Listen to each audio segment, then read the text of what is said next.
بعض لوگ جو ہے مسجد سے جوتیاں چرانا اس کو بھی جہاد سمجھتے ہیں۔ میں نے بڑا عرصہ ہوا ایک اچھے بھلے آدمی سے پوچھا کہ کیا ضرورت ہے آپ کو جوتیاں چرانے کی، آپ ٹھیک ٹھاک آدمی ہیں اور مسجد سے نئی جوتیاں چرا کے لے جاتے ہیں، کئی دفعہ آپ کو روکا ٹوکا ہے، آخر پھر آپ پکڑے گئے ہیں۔ تو اس نے کہا جی میرا مقصد یہ ہے کہ لوگوں کو پریشان کیا جائے، لوگ اتنے پریشان ہو جائیں کہ مسجدوں میں آنا چھوڑ دیں۔ سب کہیں گے دیکھو جی مسجدوں میں تو جو ہے نا جوتیاں چرا لی جاتی ہیں، ہم غریب لوگ ہیں۔ تو لوگوں کی بڑی عجیب سوچ ہے، یہ سوچ پر ہے نا۔ ایک وہ ہیں جو جوتیاں اٹھا کر لے جاتے ہیں، اور کچھ لوگ وہ ہیں جو جوتیاں وہاں رکھتے ہیں تاکہ مقتدیوں کو، نمازیوں کو تکلیف نہ ہو۔ ایسے لوگ بھی ہیں، یعنی ایسے بھی میں نے دیکھے ہیں کہ رات کو مسجد کی اینٹیں اٹھا کے لے جاتے ہیں،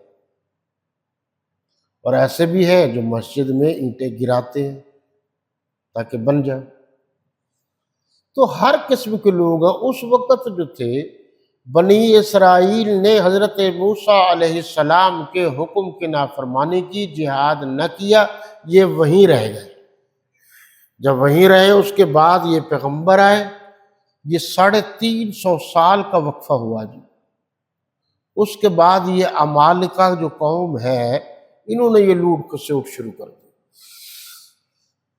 تو انہوں نے جا کر کہا کہ جناب ہمارے لیے تو پریشانیاں ہیں، اور بچے بچیاں ہمارے اغوا کر لیتے ہیں۔ بعض مفسرین نے لکھا ہے کہ 20 ہزار تک، یعنی آپ دیکھیں کہ کتنی آبادی ہوگی اور وہ لوٹ کھسوٹ کرنے والے کتنے ہوں گے۔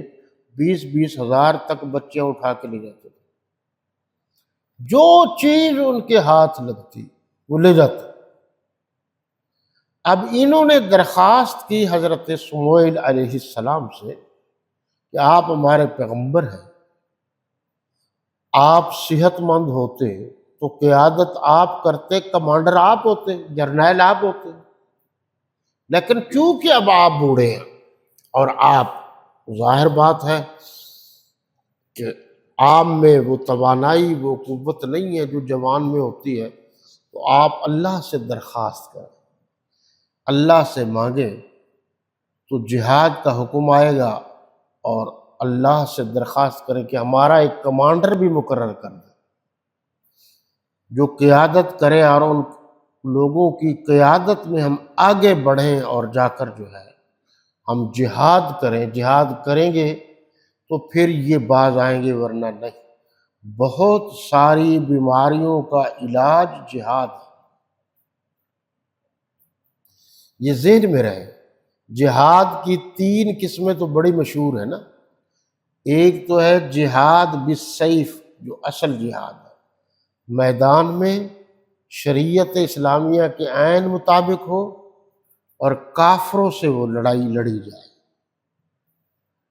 ایک ہے جہاد باللسان، کہ آپ کے پاس وہ طاقت تو نہیں ہے، جب آپ برائی کو دیکھتے ہیں تو آپ اپنی زبان سے روکتے ہیں، جیسے ہمارے اکثر علماء کرام جو ہے وہ آج کل جہاد باللسان کر رہے ہیں۔ اور ایک اور جہاد بھی ہے، اور وہ آخری درجے کا جہاد ہے، وہ یہ ہے کہ نہ آپ میدان میں جائیں، نہ آپ زبان سے جہاد کریں۔ تو ایسا بھی ہے کہ جب آپ غلط کام دیکھیں اور آپ بے بس ہو تو اس کو دل میں برا سمجھیں، یہ بھی ایک قسم ہے۔ اس کو جہاد بالنفس بھی کہتے ہیں، جو ہے نفس پر کنٹرول کرنا اور اس کو اپنے دائرے کے اندر رکھنا، یہ بھی ایک جہاد کا کام ہے۔ ویسے جہاد جد و جہد سے ہے، کوشش کرنا، اسلام کی سربلندی کے لیے کوشش کرنا، جد و جہد، کوشش، اس کو بھی شامل کیا گیا ہے۔ تو حضرت سمیل علیہ السلام نے کہا کہ میں تو اللہ سے درخواست کرتا ہوں، مانگتا ہوں، اللہ نے حکم دے دیا جہاد کیا اور تم بھاگ گئے تو پھر کیا ہوگا؟ تو انہوں نے کہا نہیں جی نہیں، ہم نہیں بھاگتے، یہ ہے وہ ہے، ہم مر رہے ہیں، ہم کھپ رہے ہیں، ہمارے ساتھ کوئی نہیں ہے، تو ہمارے ساتھ یہ زیادتی ہو رہی ہے، وہ زیادتی ہو رہی ہے، تو کوئی بڑا ہوتا تو یہ ہو جاتا، وہ ہو جاتا۔ چنانچہ جی اس پیغمبر نے جو حضرت موسیٰ علیہ السلام کے بعد تشریف لائے تھے، اللہ سے دعا کی۔ جب اللہ سے دعا کی تو اللہ نے اس دعا کو قبول فرمایا۔ پیغمبروں کی دعائیں اللہ قبول کرتے۔ وجہ کیا ہے؟ وجہ یہ ہے کہ اللہ کو اپنی مخلوقات میں سب سے زیادہ پیاری مخلوق یا پیارے بندے جو لگتے ہیں وہ انبیاء ہیں۔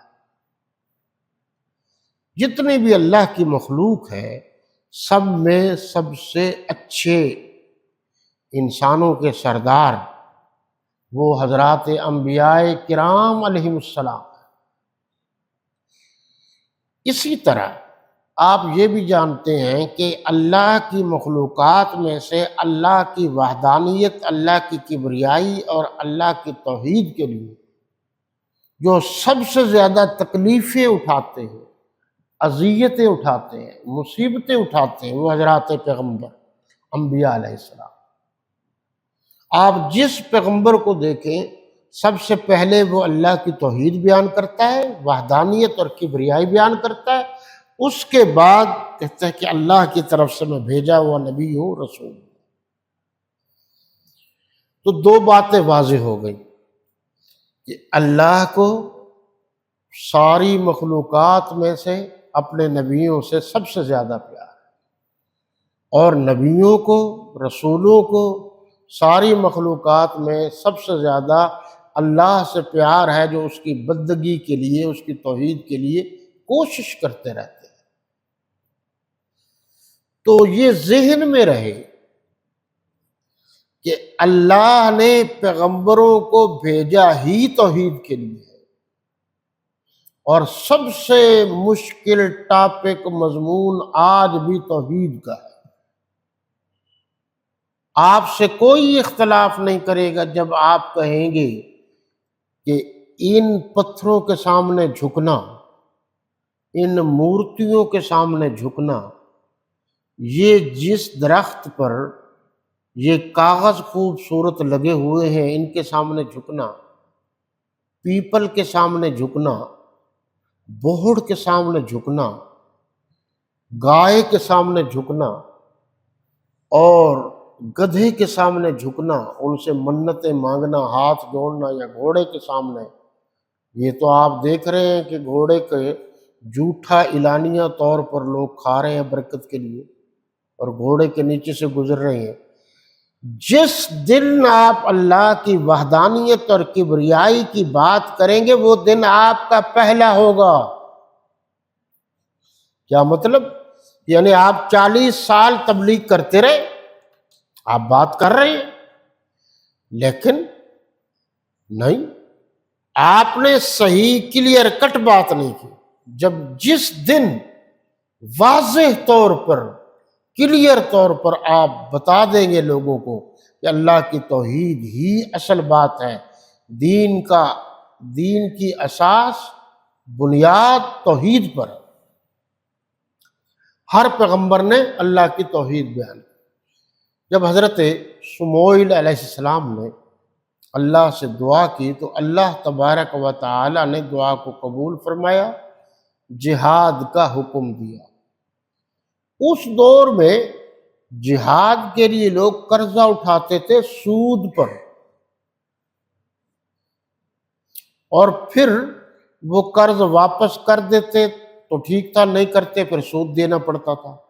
لیکن اللہ کے نبی حضور خاتم النبیین والمرسلین والمعصومین علیہ الصلاۃ والتسلیم نے اس رسم بد کو ختم کیا اور فرمایا قرضہ نہیں اٹھانا، اس کے متبادل چندہ کہا کہ چندہ ملا کے سامان حرب و ضرب لیا جائے، یا جن کے پاس پہلے وسعت ہے وہ سامان حرب و ضرب دیں اور اس کے مطابق اس کو سامنے رکھ کر پھر جنگ کی جائے. یعنی خام خواہ کسی سے مانگنا یہ درست نہیں ہے، خام خواہ مقروض ہونا. یہ ہمارے ہاں آپ نے دیکھا ہوا کہ بہت سارے لوگ جو ہے نا وہ چندے مانگ مانگ کے حج کرتے پھرتے ہیں. بالکل غلط ہے. میں نے منت مانی تھی، آپ ہمیں پیسے دیں، پھر آگے گئے وہ ان سے پیسے مانگے، یہ غلط ہے. ویسے کوئی دوستانہ طور پر خلوص کے طور پر کوئی کرانا چاہے وہ علیحدہ بحث ہے. یہ ایک ایک سے چندے مانگنا یہ درست نہیں. اور اب تو یہ ظلم ہو گیا. آپ نے کبھی غور کیا ہے یا نہیں کیا کہ میں نے منت مانی تھی میرا بیٹا ہوگا تو میں مانگ مانگ کے دیگ پکاؤں گی. وہ 5 روپے 10 روپے مانگ مانگ کے پیسے اکٹھے کرتی ہے اور پھر دیگ پکاتی ہے. یہ کون سا طریقہ کار ہے؟